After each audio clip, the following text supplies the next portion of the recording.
Hello students, आज हम BA part तृतीय वर्ष के अंतर्गत समांतर माध्य के अंतर्गत हम सतत श्रेणी में समांतर माध्य कैसे निकाल रहे हैं उसके बारे में जान रहे हैं।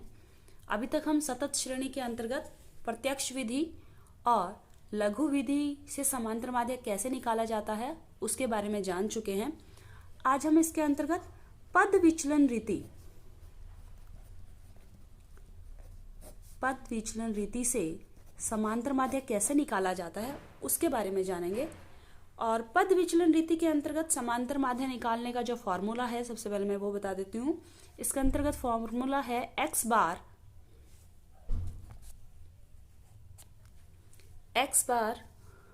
बराबर a plus sigma f d dash x बटा एन इंटू आई, सिग्मा एफ डी एक्स बटा एन इंटू आई। और इसके अंतर्गत किसे क्या कहा जाता है, जैसा कि हमने लघु रीति के अंतर्गत देखा था। लघु रीति के अंतर्गत हमारा ये फॉर्मूला था a plus sigma f D x बटा एन, और इसके अंतर्गत अब i जुड़ गया है। और उसमें हमने देखा था कि a हमारा कल्पित माध्य है, x बार हमारा समांतर माध्य है, n हमारे आवर्तियों का योग है।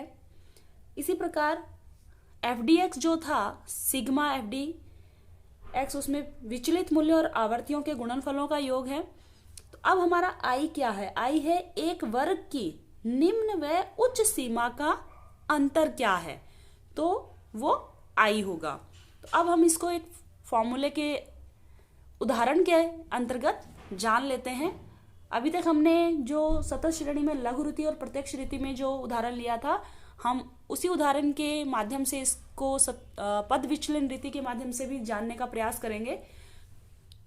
तो स्टूडेंट्स, ये हमारा एग्जाम्पल हमने ले लिया है, उदाहरण ले लिया है। ये हमने वही उदाहरण लिया है जो हमने पिछली अपनी क्लास में सतत श्रेणी के अंतर्गत लघु रीति के माध्यम से भी लिया था, जिसके अंतर्गत हम देख रहे हैं एक तरफ दैनिक मजदूरी है और दूसरी तरफ श्रमिक संख्या है। तो इसके अंतर्गत हमने लघु रीति के अंतर्गत भी सबसे पहले क्या किया था? सबसे पहले हमने मध्य मूल्य निकाला था। इसमें भी सबसे पहले हम मध्य मूल्य निकालेंगे। x कैसे निकाला था हमने?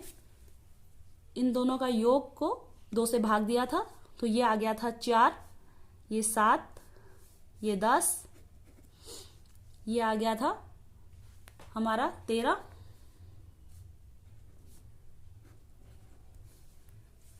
और ये हमारा आ गया था 16, ये 19, और ये 22,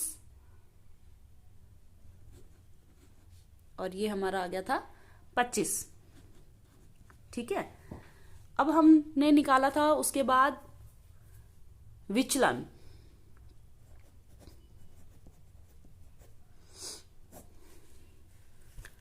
अब हम विचलन निकाल रहे हैं। विचलन हमने कैसे निकाला था? उसके अंतर्गत सबसे पहले हमने एक कल्पित माध्य माना था। कल्पित माध्य, इसमें अगर हम a को मानते हैं 16, तो अब इसके आधार पर हम आगे कल्पित माध्य के लिए विचलन के लिए हम क्या कर रहे हैं? x माइनस a हमारा फार्मूला होता है dx निकालने के लिए। dx निकालने के लिए होता है x माइनस a। ठीक है। तो जो x संख्या है उसमें से माइनस a हो जाएगा, तो ये आ जाएगा हमारा माइनस का 12, ये माइनस के 9, 6,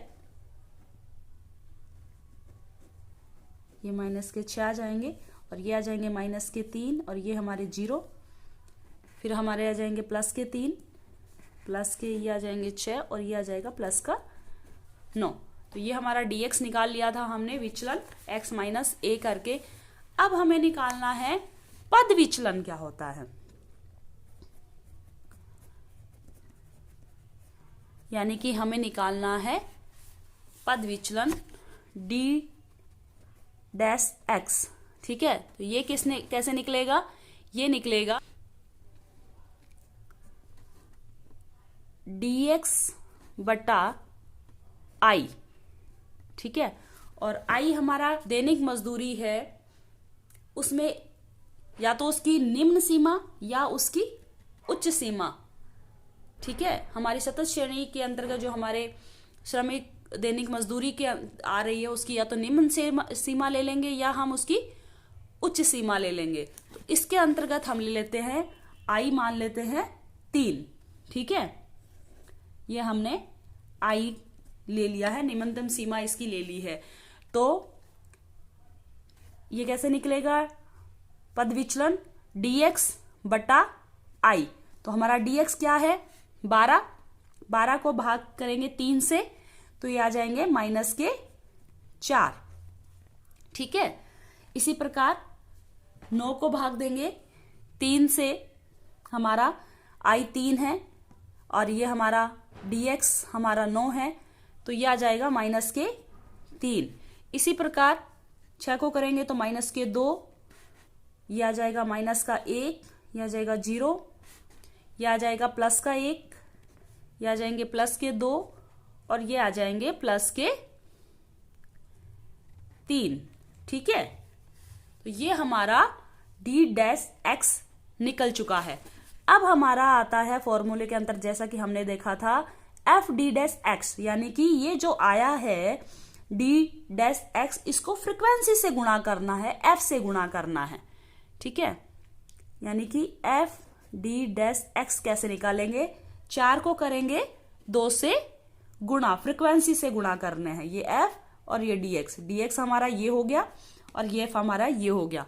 तो ये आ जाएंगे हमारे -8, ये 3 को 6 से गुणा करेंगे, ये हमारे आ जाएंगे -18, फिर हम 2 को 8 से करेंगे, ये हमारे आ जाएंगे 16, 1 को हम 11 से करेंगे -11, ये 0 आ जाएगा यहाँ पे। अब हम 4 को 1 से करेंगे तो आ जाएंगे +4, फिर हम 3 को 2 से गुणा करेंगे तो ये आ जाएंगे +6 और 1 को 3 से गुणा करेंगे तो ये आ जाएंगे +3, ठीक है। तो अब हम सिग्मा एफ डी एक्स यानी कि इन सब का योग क्या होगा ये देखेंगे। अब अगर हम देखें माइनस माइनस की संख्याओं को काउंट करें तो माइनस की संख्या हमारे जोड़ने पर आ जाएंगी 8 8 16, 16 और 6 22, 22 और 1 23, 2 3 4 5, ये माइनस के 53 आ गए और ये प्लस के हमारे आ जाएंगे 6 4 10 और 3 13 और ये आ जाएंगे sigma f d dash x हमारा क्या आ जाएगा, ये आ जाएंगे माइनस के 40, ठीक है। और हमारा एन क्या था, एन फ्रीक्वेंसी का योग था हमारा 45, ठीक है, एन हमारा 45 था। अब हमारे इसमें फॉर्मूले में रखेंगे हम x bar plus sigma f bar बराबर a plus sigma f d dash x बटा एन इंटू आई, ठीक है। तो अब हमारा ए कितना था 16 प्लस अब हमारा ये कितना आया है माइनस के 40, sigma f d dash x हमारा आया है माइनस के 40, एन हमारा है 45 और आई हमारा है 3, ठीक है। तो अब ये सबसे पहले तो हम इसको भाग देंगे, 5 से करेंगे तो 5 को 9 से करेंगे 45, 45 आ जाते हैं और 8 तक करेंगे तो ये 40 आ जाएंगे, ठीक है। अब हम आगे जाएंगे इसमें 16 प्लस 8 और 3 8 दिया, 8 को 3 से गुना करेंगे 24 हो जाएंगे और ये प्लस माइनस का निशान माइनस हो जाएगा, 8 दिया 24 और भाग में 9, ठीक है। अब इसको भाग देने से कितना आएगा 2.67, अब आपका आ जाता है एक्स बार बराबर 16 माइनस 2.67, तो ये आपका आ जाएगा 13.33 एक्स बार, यानी कि समांतर माध्य आपका ये आ गया है। तो ये पद विचलन रीति के माध्यम से समांतर माध्य भी हमारा 13.3 आ रहा है। हमने पिछली क्लास में देखा था लघु रीति के माध्यम से भी हमारा समांतर माध्य इतना ही आया था। तो समांतर माध्य जो लघु रीति के माध्यम से किया था, तो स्टूडेंट्स आप देखेंगे यहां तक तो हमने किया था डी डैश,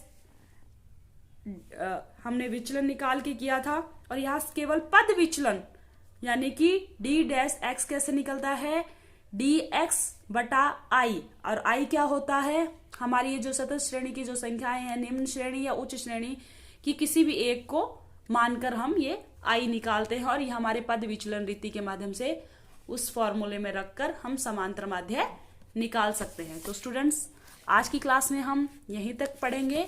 हम अपनी अगली क्लास में माध्य के अंतर्गत अन्य जैसे कि बहुलक या मध्यिका वर्ग के बारे में जानेंगे।